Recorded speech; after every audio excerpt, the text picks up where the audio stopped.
Hi guys, welcome back to OCD Recovery's YouTube channel. Gemma here. I wanted to talk a little bit about life events, like real life events, and what to do about OCD recovery when you're going through real life events. So I was definitely someone who, when I was going through anything difficult myself, a death in the family, a financial issue, a issue with friends, an argument, a fallout with someone, just any of these life circumstances that we all go through, recovery would take a backseat. I would immediately think, this is too much. There is no way that I can handle doing recovery work on top of currently going through this. And I think it's really important to know that that's actually the time where recovery work is most important, when it's hardest. If it's easy to do recovery work, if you're, just going about your day and you haven't really got any challenges at that time, obviously dealing with OCD is a challenge in itself, but let's say you're in a good place with your OCD at that time, that you're still doing recovery work, because that's what we do. We have to remain consistent with it even when we are feeling good.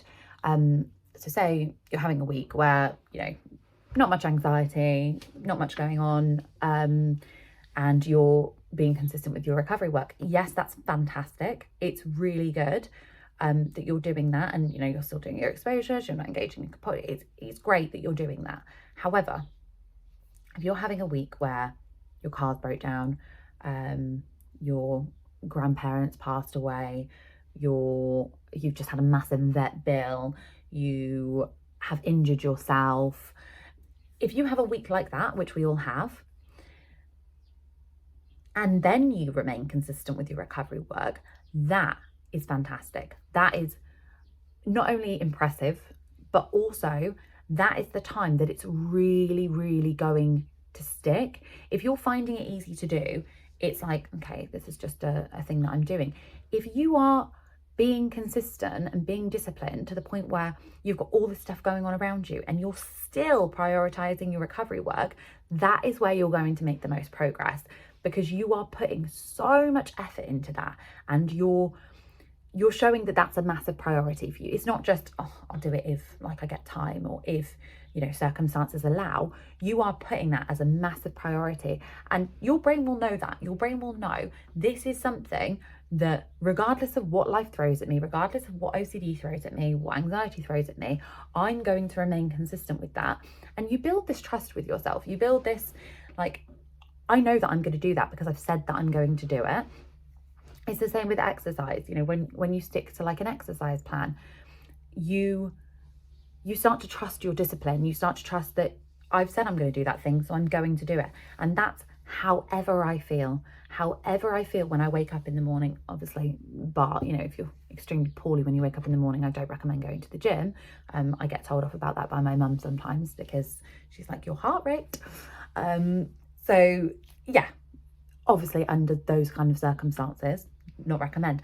But if you wake up and you're feeling really, really anxious, and you're like, I need more sleep, I need to go to sleep and try and feel a bit better about this. If in that time you go, no, I'm just going to get up anyway, I'm going to do my recovery work, I'm going to go to the gym, I'm going to remain consistent with my routine, you are going to improve so much through those times, because growth happens through the more challenging times. When you can remain consistent and you can keep going, even when things are really, really hard, that's when you're going to make a massive change.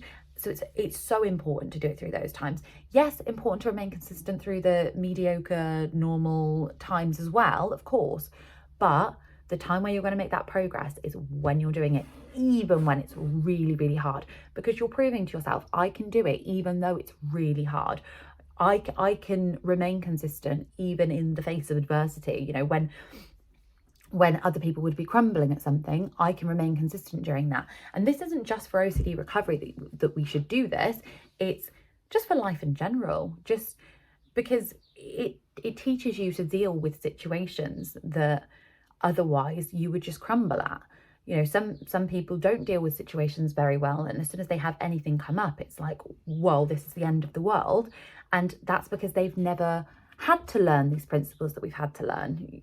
You know, if we hadn't gone through OCD recovery, we would probably be a lot weaker in other areas of our lives as well, because we just hadn't had to learn these things. So teaching yourself that now whilst going through OCD, if you can do it while you're going through OCD recovery, you can definitely do it after. Like, if you can remain consistent and you can keep doing really hard things during OCD recovery, which is, I mean, for me, it's the hardest thing I've ever gone through, and I'm sure it is for many others as well.